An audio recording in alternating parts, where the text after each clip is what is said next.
Bueno, aquí estamos. Buenas tardes a todos. Hola Gustavo, ¿cómo estás? Buenas tardes. Mariela, ¿cómo estás? Buenas tardes. Bueno, vamos a hacer entonces una breve introducción hoy del tema que nos convoca. Mi nombre es Mariela Dini. Para los que no me conocen, soy abogada y trabajo en el equipo de medios digitales de Repar y Reuse.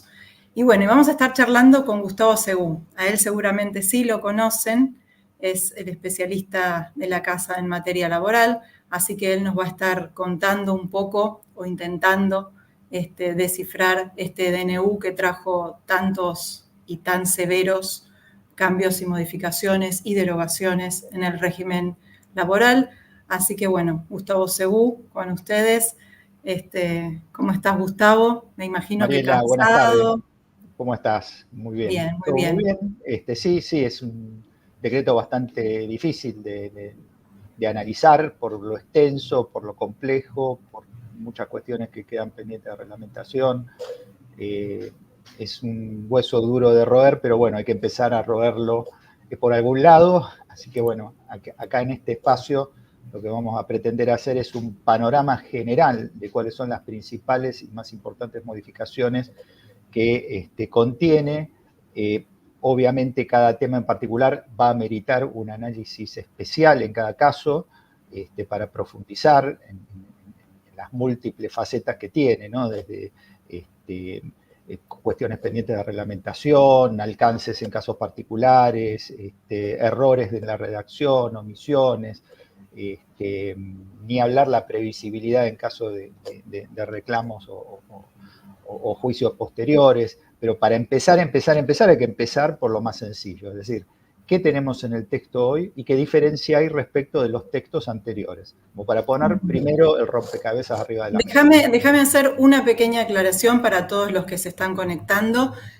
Por todo esto que estamos hablando, la complejidad y la extensión que tiene el decreto, hoy no vamos a dar lugar a preguntas de la audiencia como solemos hacer en general. Vamos a tratar de desarrollar en esta horita de charla la mayor cantidad de cuestiones que podamos, que se llegue a comentar.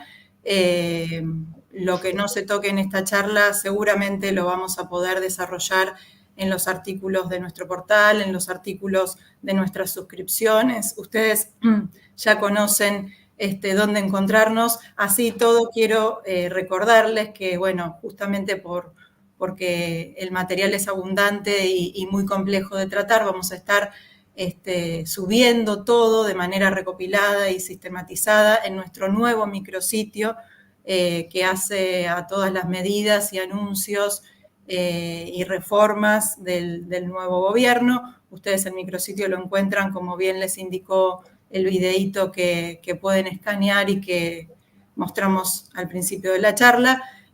Bueno, y es un micrositio que va a estar nutrido, por supuesto, de los temas laborales, pero no solo eso, porque en los 366 artículos que tiene el DNU no dejaron prácticamente nada por tocar o por modificar.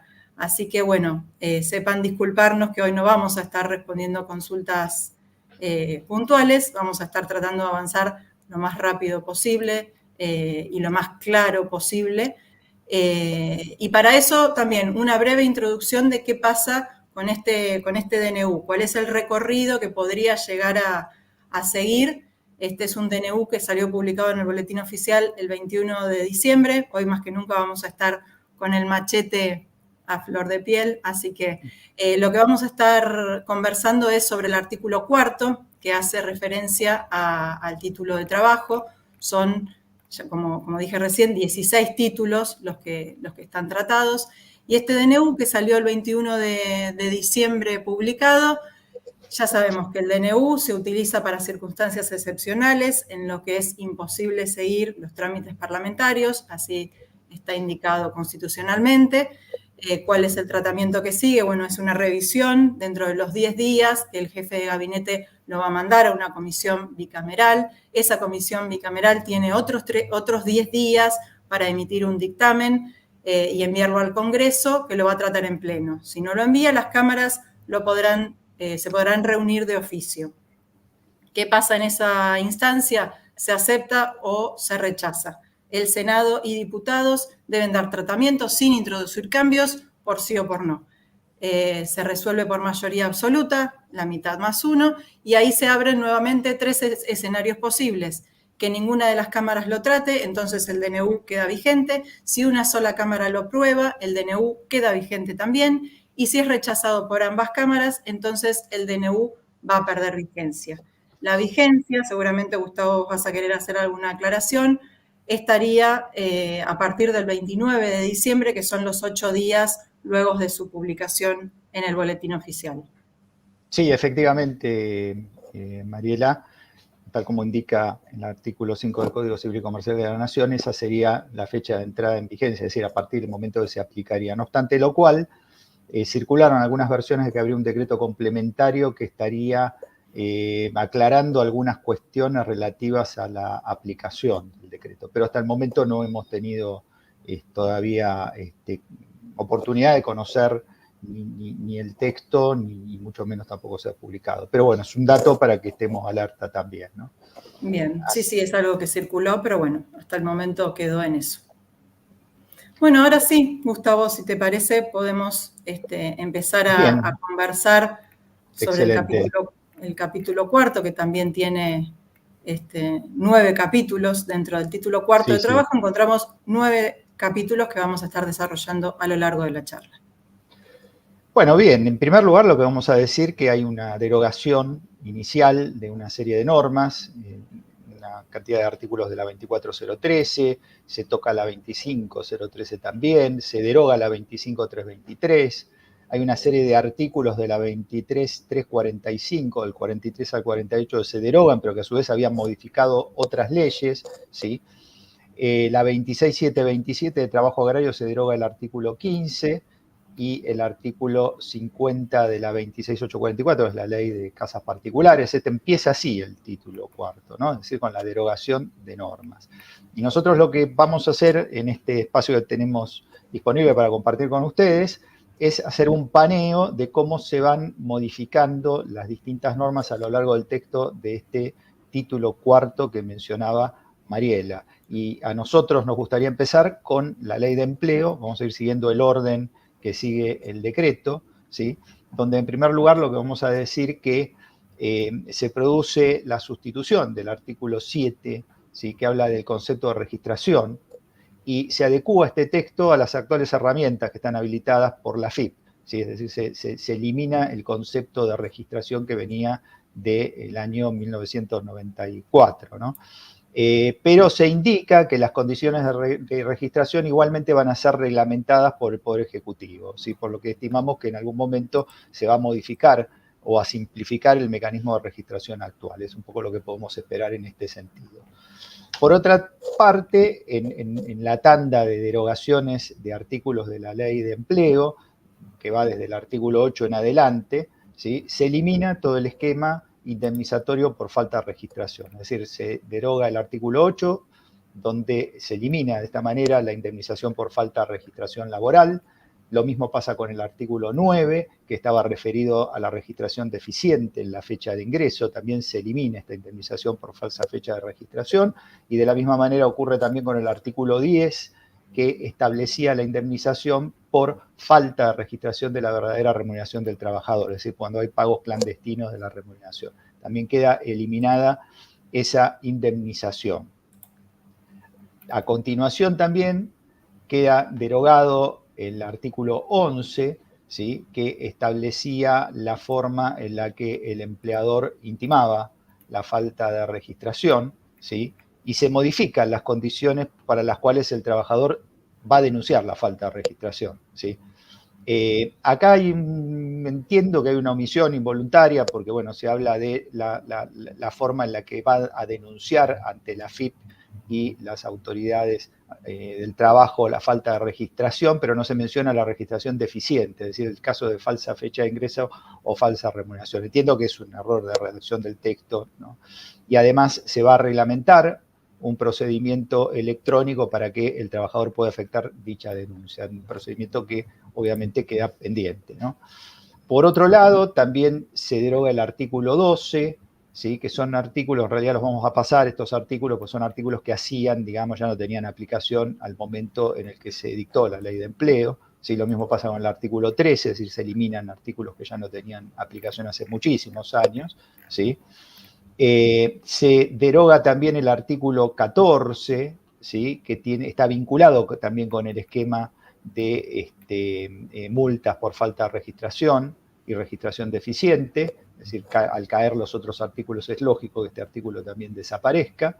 Se deroga también el artículo 15, ¿sí?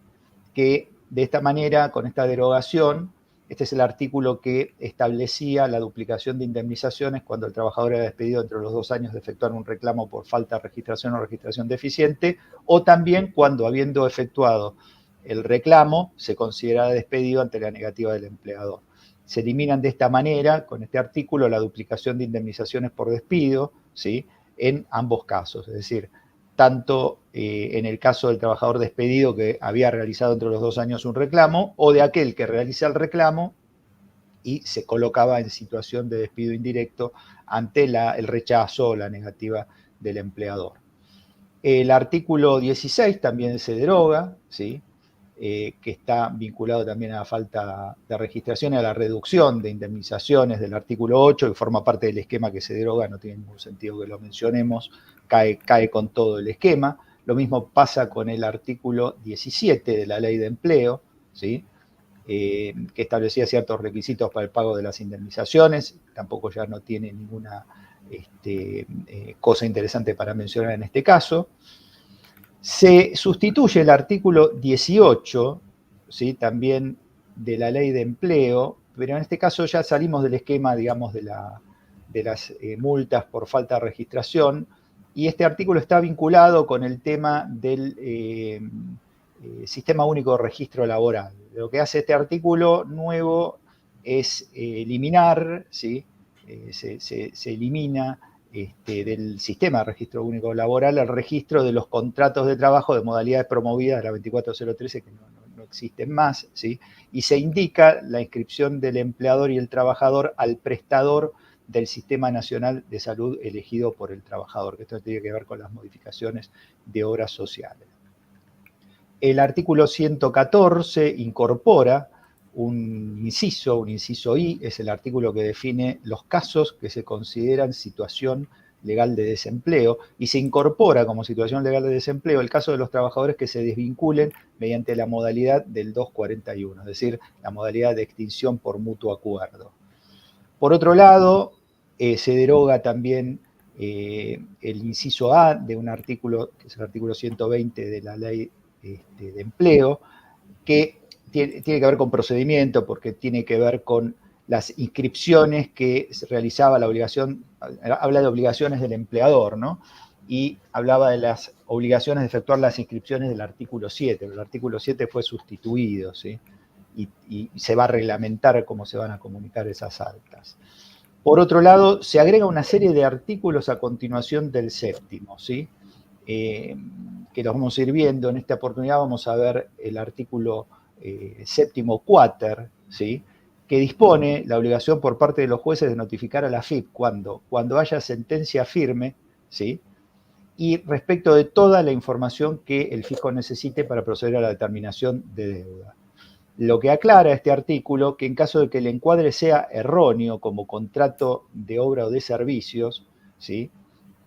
Porque hay dos situaciones, un empleo no registrado directamente y otro donde, por ejemplo, puede haber sido un monotributista o un autónomo que está facturando y sea erróneo el encuadre. No dice nada si el encuadre es fraudulento, eso lo definirá la justicia eventualmente.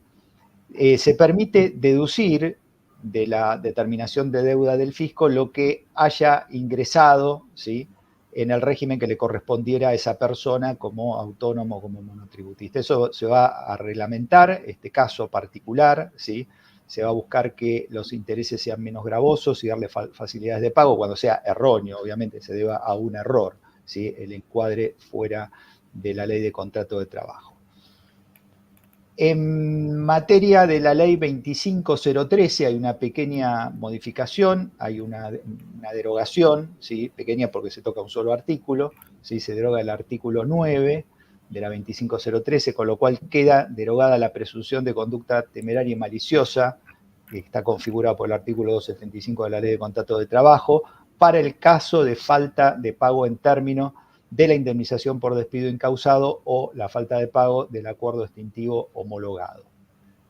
Y ahí pasamos ya a la 25323, que queda derogada completamente, tanto el artículo primero como el artículo segundo. El artículo primero se refería a la duplicación de indemnizaciones por falta de registración o registración deficiente cuando el trabajador no podía entrar al esquema de multas establecido por la 24013, es decir, aquel trabajador que quería reclamar la registración de la verdadera fecha o la registración de la verdadera remuneración con el contrato ya extinguido, podía entrar por la 25323, ¿sí?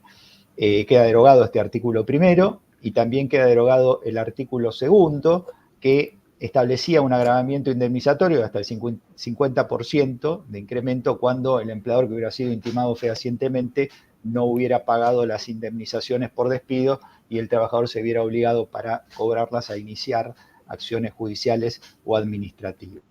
Es decir, todo el esquema de la 25323 queda derogado también. Respecto de otra ley que te habíamos mencionado antes, que estaba en el menú de normas que tenían derogaciones parciales, también la 25345, ¿sí? Queda derogado el artículo 132 bis, ¿sí? Que establecía una sanción combinatoria mensual que era equivalente a una remuneración o a la remuneración del trabajador que se devengaba mensualmente. Cuando se extingue el contrato de trabajo, ¿sí? Se devengaba con la misma periodicidad que la remuneración, siempre y cuando el empleador no hubiera ingresado los aportes que le había retenido el trabajador. Es decir, esta sanción combinatoria se iba devengando hasta que el empleador hubiera acreditado fehacientemente haber hecho el ingreso de los fondos que le había retenido previamente al trabajador. También se deroga el artículo 44, que este artículo 44 le había agregado un segundo párrafo al artículo 15 de la Ley de Contrato de Trabajo, ¿sí? Acá la ley tiene cosas muy particulares, el DNU, porque de repente van a ver que produce derogaciones de normas que modificaban la Ley de Contrato de Trabajo. En algunos casos después no dice nada más. Entonces, por ejemplo, lo que vamos a ver ahora toca el artículo 15 de la Ley de Contrato de Trabajo, por derogación del artículo 44, ¿sí? De esta ley 25345. Y en otros casos, a su vez, no solamente se produce la modificación porque se toca una norma que, vamos a decirlo de alguna manera, rebotaba contra un artículo de la Ley de Contrato de Trabajo, sino que más adelante también entran adentro del mismo artículo, ¿sí? Por eso hay que tener cuidado y mirarla integralmente la cosa, ¿no? Acá en este caso, al derogar este artículo 44, se cae el segundo párrafo del artículo 15 de la Ley de Contrato de Trabajo, que me habla de los acuerdos transaccionales liberatorios o conciliatorios, ¿sí? Es decir, cuando vamos a celebrar un acuerdo sin reconocer hecho ni derecho alguno y a los meros fines conciliatorios y se ofrece una suma de dinero, etcétera, etcétera. Donde este segundo párrafo que se deroga establecía la obligación de la autoridad judicial o administrativa de denunciar a la AFIP o ante la AFIP los casos en que surgieran indicios de irregularidades en la registración, ¿sí? Después vamos a ver que se complementa con otras modificaciones. Gustavo, déjame que te interrumpa un segundito Sí. antes de pasar al certificado de trabajo, que seguro a todos les va a interesar lo que tenés para contar. La charla va a quedar grabada, vamos a poder acercársela al que quiera verla nuevamente, así que esa es una consulta que siempre nos hacen.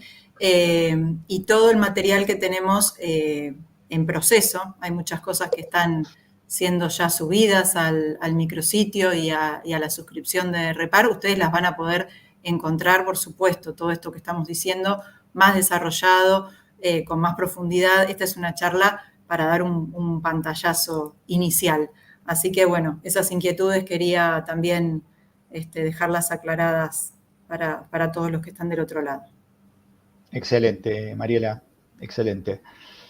Pasamos al tema del certificado de trabajo. En una primera mención que vamos a hacer, porque después lo vamos a volver a mencionar también. Acá lo que hacen es derogar el artículo de esta ley que estamos analizando, que había creado el segundo párrafo, ¿sí? El último párrafo del artículo 80, que había creado la indemnización por falta de entrega de la constancia documentada de aporte y el certificado de trabajo, que cae, pero vamos a ver que también caen otras cosas del artículo 80 cuando veamos propiamente la sustitución del artículo 80 en la propia ley de contrato de trabajo, ¿sí? También derogan el último párrafo del artículo 132 de la 18345, ¿sí? Dentro de este paquete que estamos mencionando, que establecía que el secretario del juzgado actuante estaba obligado a informar a la OFIP de los casos en que, por sentencia firme, se hubiera determinado la existencia de relación laboral y el empleador hubiera desconocido esa circunstancia en la contestación de demanda, o si la fecha de ingreso establecida fuera anterior a la declarada, o hubiera omisión de ingreso de aportes y contribuciones a la seguridad social. La otra derogación en este paquete que estamos viendo, ¿sí? Deroga el artículo 47 de la 25345, que modificó el artículo 11 de la 24013, pero como está derogado, también es como redundante, pero bueno, de alguna manera cae con todo ese paquete, ¿no? En materia de telegrama obrero, ¿sí? Se deroga, ¿sí? El artículo 48, que había agregado un inciso D a la ley 23789, que es la ley que habla del telegrama obrero, y se elimina la posibilidad de utilizar el telegrama obrero por parte del trabajador o la asociación sindical para enviar a la AFIP la copia del reclamo por falta de registración, porque es razonable si ya no existe más, digamos, el esquema de sanciones por empleo no registrado, esto es parte del mismo esquema y era lógico que se derogara. En materia de trabajo agrario, estas primeras derogaciones que teníamos en ese primer listado que habíamos mencionado, ¿sí? Se deroga el artículo 15, ¿sí? De la Ley de Trabajo Agrario, con lo cual queda derogada la prohibición para que las empresas de servicios temporarios o agencias de colocación provean trabajadores para la realización de actividades incluidas en la Ley de Trabajo Agrario. Y en casas particulares, la Ley 26844, se elimina la indemnización por falta de registración o registración deficiente de la relación laboral al derogarse el artículo 50 de dicha norma. Estos son los preliminares que tiene el decreto en este título que nos mencionaba Mariela, para después entrar a las modificaciones que se establecen en la Ley de Contrato de Trabajo. Son las que vamos a ver ahora y vamos a hacer una enumeración y una breve semblanza de qué es lo que se modifica. Lo cual volvemos a reiterar. Cada uno de los artículos que vamos a ver tienen muchísima tela para cortar, muchísimo para interpretar, muchísimo para analizar contingencias, analizar los textos, qué se quiso decir, hay algunos errores de redacción, algunas omisiones que entendemos que son involuntarias, porque bueno, quedan sustituidas por otras normas de la Ley de Contrato de Trabajo, pero obviamente todo esto lo vamos a ir desarrollando más adelante en la división capacitación de reparo. Ustedes se van a poder informar de todos los cursos y capacitaciones que vamos a hacer sobre los temas puntuales de esta reforma, así que les aconsejamos, les recomendamos que estén muy atentos porque se van a empezar a lanzar estas capacitaciones en breve tiempo. En primer lugar, sí. Permíteme que haga una breve aclaración. Vos recién explicaste el capítulo 1, ¿no? Estuvimos 25 minutos charlando sobre registro laboral. Todavía no entramos en la Ley de Contrato de Trabajo y tampoco en los otros 7 puntos que fueron modificados, entre ellos convenciones colectivas de trabajo, asociaciones sindicales, trabajo agrario, viajante de comercio, teletrabajo, el capítulo de trabajadores independientes con colaboradores y servicios esenciales. ¿Qué te parece si circunscribimos lo que queda de la charla a los cambios en la Ley de Contrato de Trabajo y vemos si llegamos a comentar algo de las otras? Por supuesto. Sí, vamos a buscar la forma de llegar. En materia de Ley de Contrato de Trabajo, ¿sí? Vamos a ir ordenadamente, si se sustituye el artículo 2 que habla del ámbito de aplicación y se excluye del ámbito de aplicación de la Ley de Contrato de Trabajo las contrataciones de obras, servicios, agencia y todas aquellas que están reguladas en el Código Civil y Comercial de la Nación. También se modifica el artículo 9 que habla del principio de la norma más favorable al trabajador, ¿sí? van a ver que ahí se establecen pautas de aplicación del principio, ¿sí? Principalmente el principio de interpretación o alcance de la ley o de la apreciación de la prueba. Y este principio procederá cuando hubieran agotado todos los medios de investigación a su alcance los jueces que entiendan en la causa y persistiera duda probatoria insuperable, ¿sí? Es decir, que respecto del principio de interpretación o alcance de la ley, porque acuérdense que está el de la norma más favorable, el de la condición más beneficiosa y el de interpretación o alcance de la ley. Cuando hay distintas interpretaciones para aplicar, se condiciona, digamos, a que se hubieran agotado todos los medios de investigación al alcance del juez y persistiera, aclara, duda probatoria insuperable. Eso es tema para analizar largo. En materia de principio de renunciabilidad, ¿sí?, se eliminan del alcance del principio de renunciabilidad los derechos de los contratos individuales, ¿sí?, y se dispone la posibilidad de que haya acuerdos que modifiquen elementos esenciales del contrato de trabajo, o en caso de desvinculación en los términos del artículo 241, para que esos acuerdos puedan ser homologados en sede administrativa. En materia de presunción de existencia del contrato de trabajo, también se modifica el artículo 23 y se elimina la presunción de existencia del contrato de trabajo en los casos de contrataciones de obras y servicios profesionales o de oficios que emitan recibos o facturas. También esta ausencia de presunción se va a extinguir a la seguridad social. Obviamente que quien demuestre que tenía una relación laboral dependiente no queda excluido de su derecho, ¿no? En materia de intermediación y mediación, ¿sí?, que es la solidaridad del artículo 29, se modifica totalmente el régimen del artículo 29. Entre otras cosas, se dispone que los trabajadores que se suministren a terceras empresas van a ser empleados directos de quienes registren la relación laboral, ¿sí? Un cambio muy grande. Y se establece la solidaridad de la usuaria en materia laboral y de seguridad social, a la par que se eliminan del artículo todas las aclaraciones que estaban vinculadas con las empresas de servicios eventuales. Se agrega un artículo 7 bis a la 24013, que lo mencionamos acá porque tiene que ver con el esquema del artículo 29 y 30 de la Ley de Contrato de Trabajo en materia de solidaridad, y se saca del texto de la Ley de Contrato de Trabajo de esta forma la doctrina del plenario Vázquez. Es muy importante esta doctrina, ¿sí?, que también es tema de análisis largo, pero bueno, es el comentario que le podemos hacer para que anoten y tengan en cuenta, ¿no?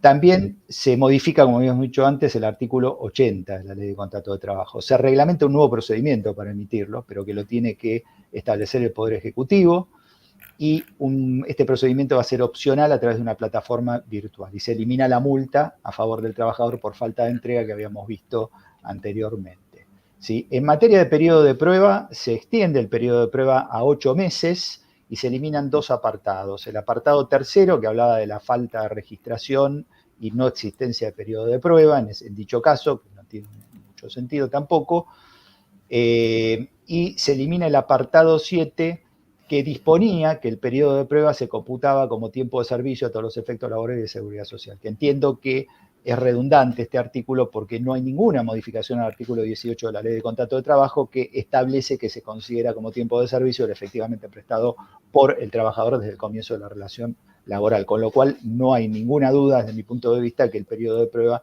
se computa como tiempo de servicio por el artículo 18 de la Ley de Contrato de Trabajo.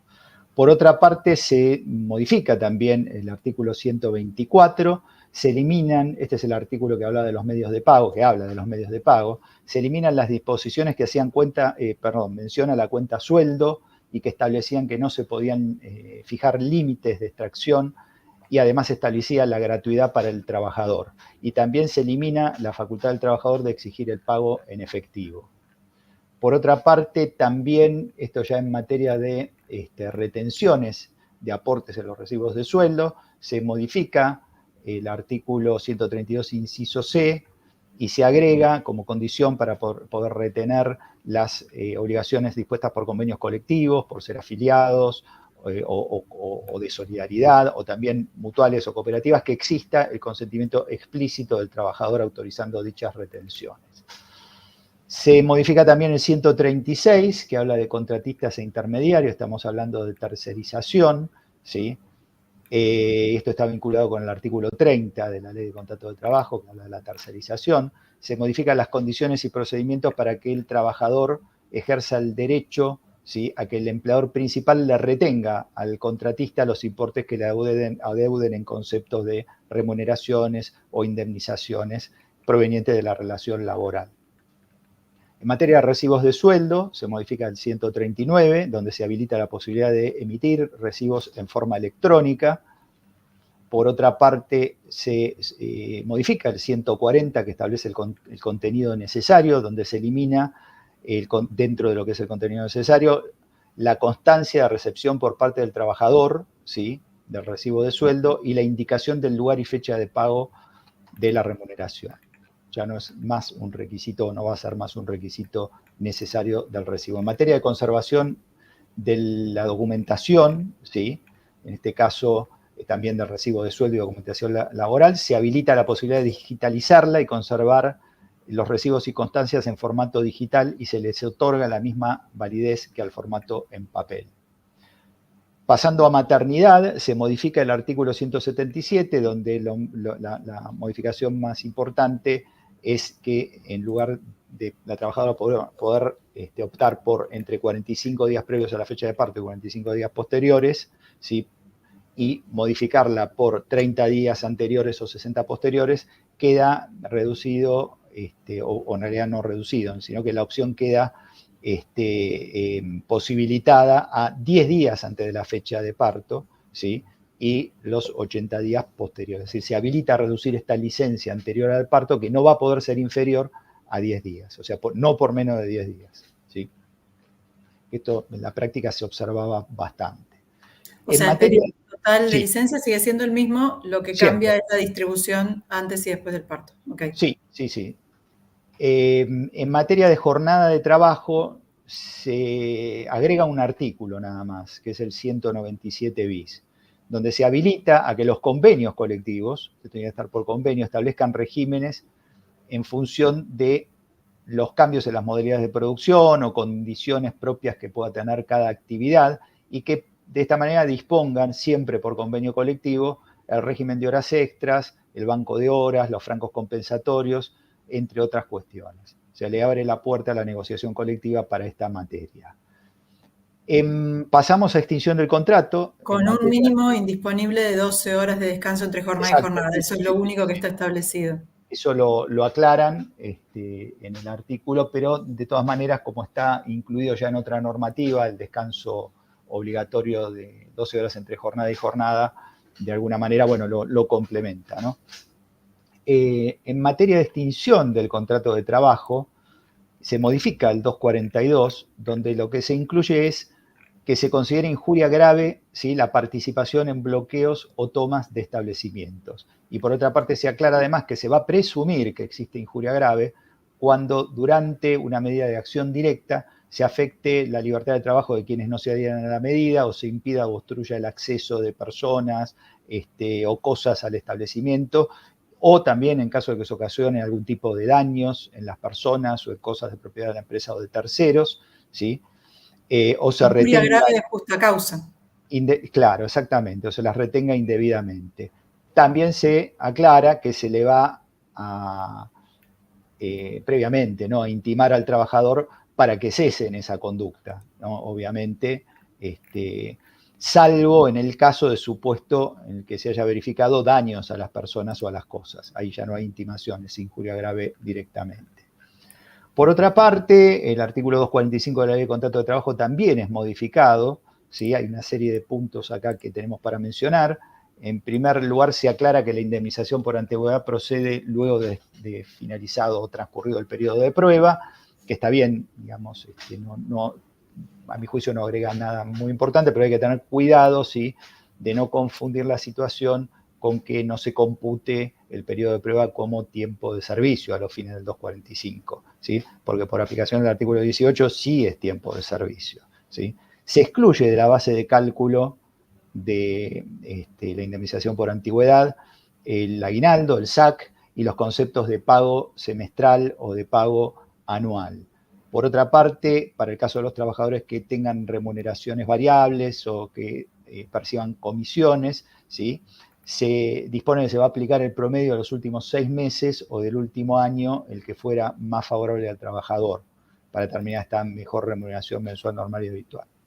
Se incorpora también al artículo la doctrina del fallo Bisotti, que era la limitación, digamos, al tope indemnizatorio, de modo tal que no implique, digamos, una reducción mayor a los 2/3 de la remuneración. Y se establecen 2 situaciones que quedan, digamos, a disposición, digamos, por un lado de los convenios colectivos y otra opción a favor del empleador, ¿no? Por un lado, la posibilidad de implementar por convenio colectivo, ¿sí?, un sistema de fondo de cese laboral con un costo del 8% sobre la masa salarial para el empleador.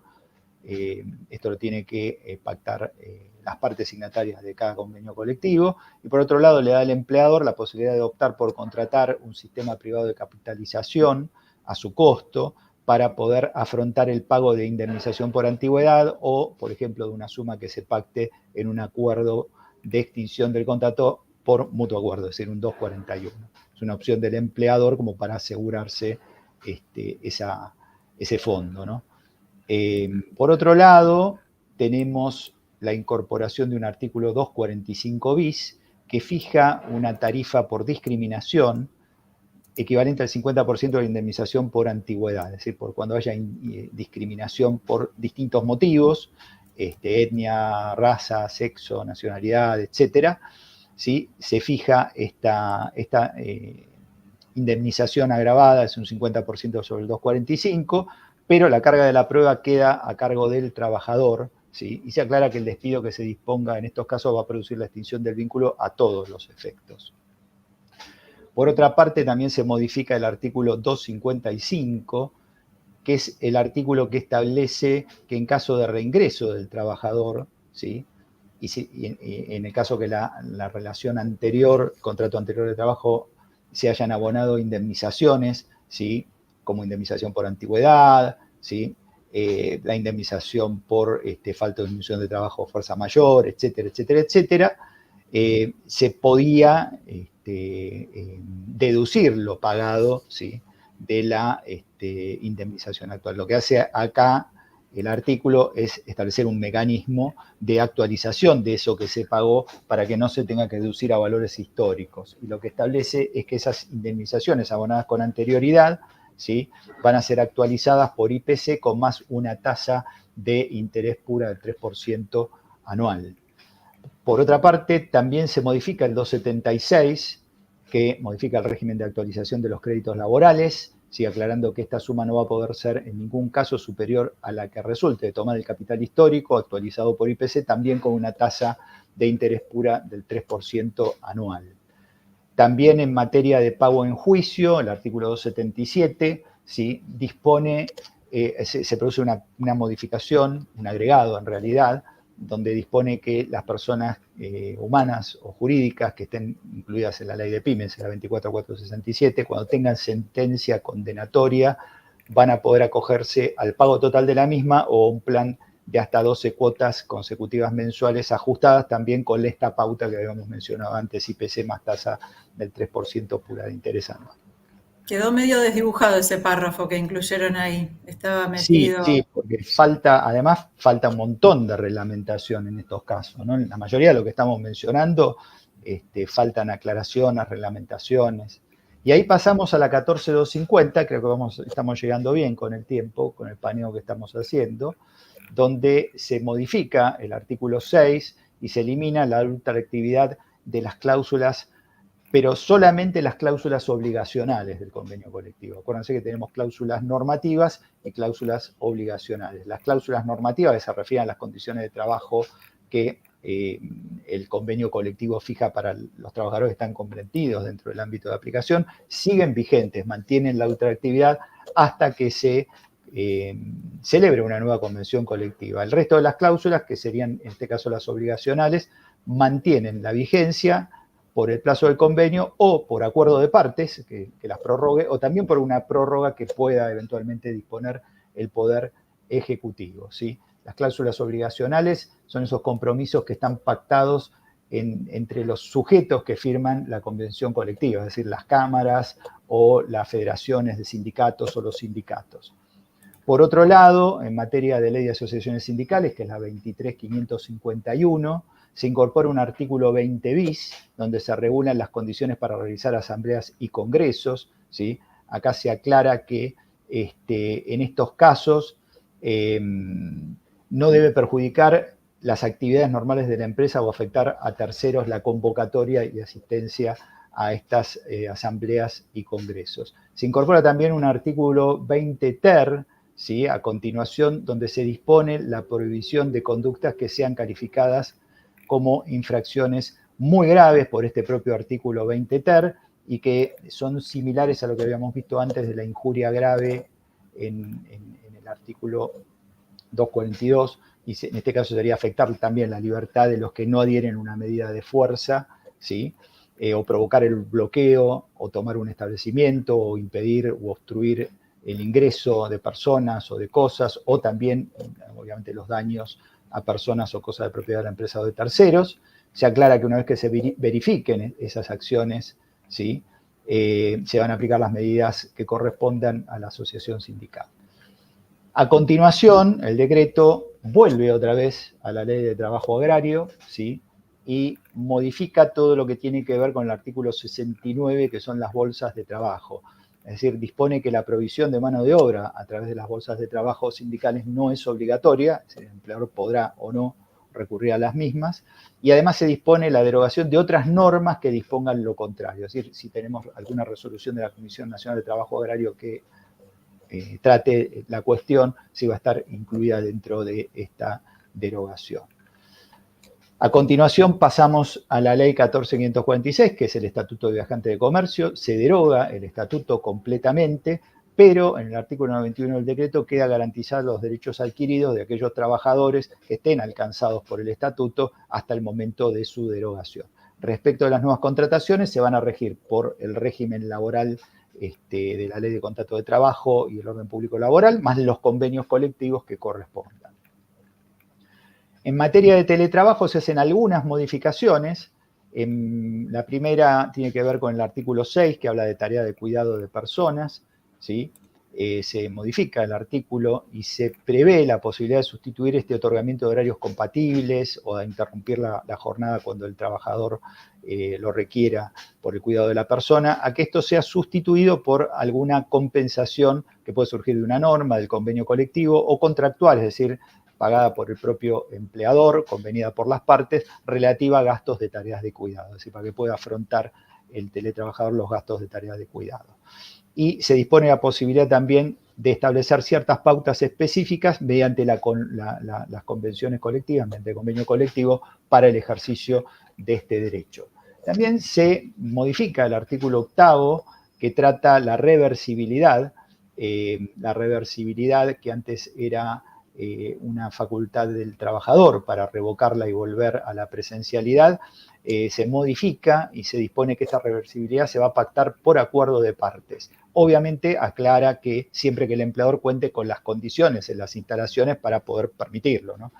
Y también se permite revertir la modalidad de teletrabajo por la modalidad presencial en supuestos en los que las propias características de la actividad lo requieran. En este caso no aclara cómo se revierte esa modalidad, por lo cual presumimos que también sería por acuerdo de partes.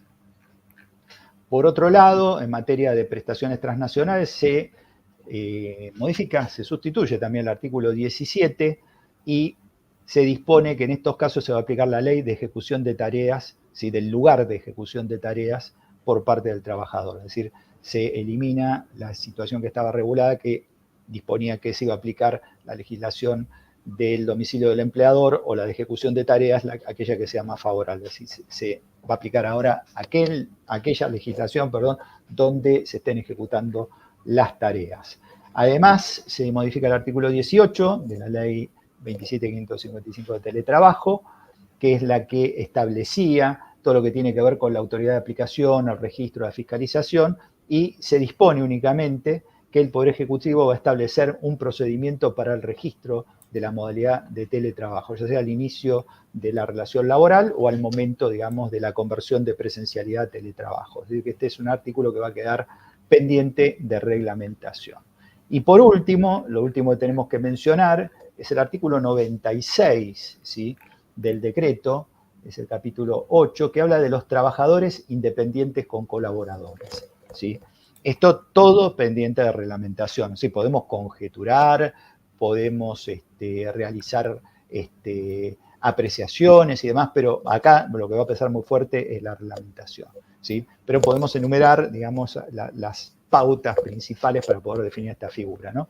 Se crea esta figura, que es el trabajador independiente con colaboradores, ¿sí?, y se va a crear un régimen especial, ¿sí?, que tiene que ser reglamentado por el Poder Ejecutivo, un régimen especial unificado, ¿sí? En este caso, este trabajador independiente va a poder contar con hasta 5, ¿sí?, trabajadores independientes, a su vez, para llevar adelante las tareas o el emprendimiento que tenga, ¿no? Obviamente en ese marco es que donde se va a poder acoger a este régimen especial, ¿sí?, unificado, que tiene que definir el Poder Ejecutivo. Gustavo, si me das un minutito, lo leo. Me parece que este artículo no tiene desperdicio. No sé vos qué opinás. Si querés, sí, claro, por lo supuesto. leo. Estamos con unos minutitos, así que el artículo 96 es el que estás haciendo referencia. Dice, el trabajador independiente podrá contar con hasta otros 5 trabajadores independientes para llevar adelante un emprendimiento productivo y podrá acogerse a un régimen especial unificado que al efecto reglamentará el Poder Ejecutivo Nacional, que es lo que estabas haciendo referencia. Exacto. El mismo estará basado en la relación autónoma, sin que exista vínculo de dependencia entre ellos ni con las personas contratantes de los servicios u obras, e incluirá, tanto para el trabajador independiente como para los trabajadores colaboradores, el aporte individual de una cuota mensual que comprenda la cotización al régimen previsional, al régimen de obras sociales, sistema de seguro de salud y al régimen de riesgos del trabajo en las condiciones y requisitos que establezca la reglamentación. Claro, por eso te decía, Mariela, el propio artículo te dice, enuncio esto, pero todo esto lo tenemos que reglamentar. Entonces, todas las, digamos, conjeturas que podamos hacer, digamos, puede ser muy interesante desde el punto de vista de especular cómo se puede aprobar o analizar en qué casos se puede aplicar, pero al no tener la reglamentación es muy difícil, ¿sí? Y recordemos una cosa, que cuando hay cuestiones normativas que no se reglamentan, ¿sí?, ¿se acuerdan cuando íbamos a la facultad? Las normas operativas y las normas programáticas. Las operativas son las autoejecutivas, no necesita una reglamentación para que se aplique, para que sea exigible la obligación, el derecho, lo que fuera. Pero las normas programáticas, ¿sí?, tienen derechos y obligaciones consagrados que dependen de una reglamentación para poder efectivizarse. Y podemos estar muchos años sin una reglamentación. De hecho, el ejemplo más reciente que tuvimos, ¿te acordás, Mariela? Fue el caso de las salas maternales. Las salas maternales, el 179. Sí, creo que fueron 40 años, no sé, no quiero sacar la cuenta porque la verdad que no me acuerdo, creo que fue en el 2020, ¿no?, que salió esto. O sea, la pandemia distorsiona la aplicación del tiempo, es como el túnel del tiempo. A mí me pasa a veces que no cuento los años de la pandemia, digo, no la implementación comenzó en febrero de este año. ¿Vos decís la implementación? Este año, claro, sí, porque en realidad había quedado diferida. Claro. Claro, es cierto. Primero había estado el fallo de la Corte, después estuvo el decreto, y el decreto dejó supeditada, digamos, a la implementación diferida. Por eso, digamos, ahí me acordé un poco cómo fue la historia de esto. Pero bueno, simplemente un ejemplo para decir, bueno, una norma operativa y una norma programática. Como vemos acá hay muchas cosas que son programáticas. Seguro, se entiende perfecto. Y habrá que ver qué se reglamenta, cómo se reglamenta. Hoy por hoy creo que nosotros hemos cumplido con algo que todos necesitábamos, porque el decreto se publicó ayer en el boletín oficial. A mí me da la sensación que se publicó hace una semana.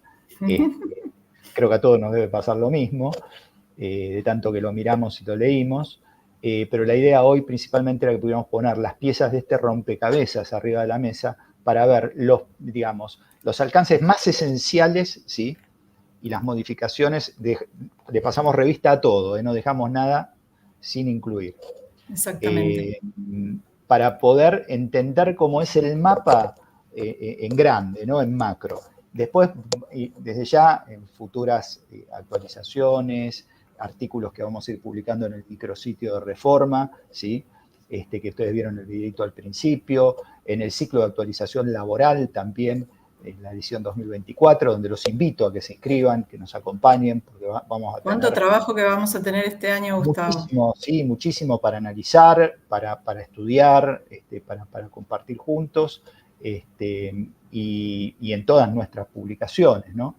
Vamos a ir profundizando todos estos temas. También presten mucha atención, no solamente al tema del ciclo de actualización laboral, sino también a los seminarios y capacitaciones que el área de capacitación, ¿sí?, de Repar va a poner a disposición a la brevedad para todos nosotros, para poder acompañarlos, digamos, en la comprensión y aplicación de toda esta cantidad enorme de modificaciones, y solamente estamos hablando de la parte laboral, ¿no? También respecto de todo lo otro, de las otras partes del decreto, Mariela, ahí Exactamente, estamos trabajando sobre un montón de cuestiones, de sociedades, de salud, no sé, ahora se me viene en la cabeza, bueno, todo lo que es reforma del Estado, desregulación económica, justicia, turismo, bueno, como decíamos al principio, esta reconstrucción de la economía argentina cruza prácticamente todos los temas, así que todo lo que falta todavía es un montón.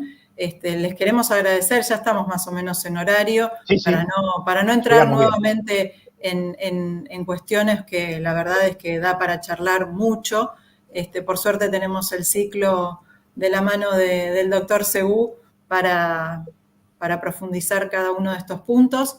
Van a tener que esperar un poquito porque primero hay que tomarse vacaciones, descansar un poco y arrancar con todo el año que viene. Pero bueno, les agradecemos a todos muchísimo haber estado del otro lado. Los invitamos a escanear el código QR que tenemos por acá, y si no, abajo en la descripción también tienen un link para que puedan ingresar a conocer el micrositio de nuevas medidas y reformas del gobierno actual.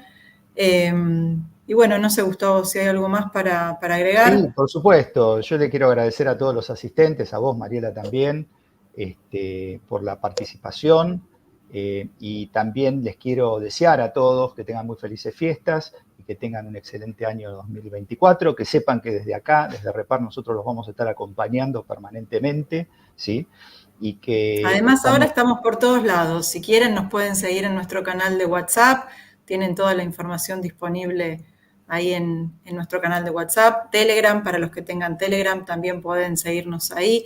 Bueno, en redes sociales, como venimos hace rato, Instagram, Facebook, Twitter, bueno, no sé, me estoy olvidando seguramente todas, de algo. Mariela, todas. En YouTube, bueno, donde estamos ahora, van a seguir claro, recibiendo todo el material audiovisual que tenemos a disposición. Y bueno, y por supuesto que la suscripción, vamos a estar completando todos estos puntos, un poco más profundo cada uno, todas las dudas, el consultor profesional que tienen a disposición. No me quiero olvidar de nada, pero está toda la gente del COP ahí recibiendo todas las dudas y todas las inquietudes.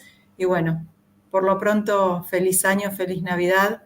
Nos volvemos a encontrar en alguna otra ocasión, Gustavo. Muchas gracias, Mariela. Un afectuoso saludo a todos, en nombre de Repar, en nombre nuestro también.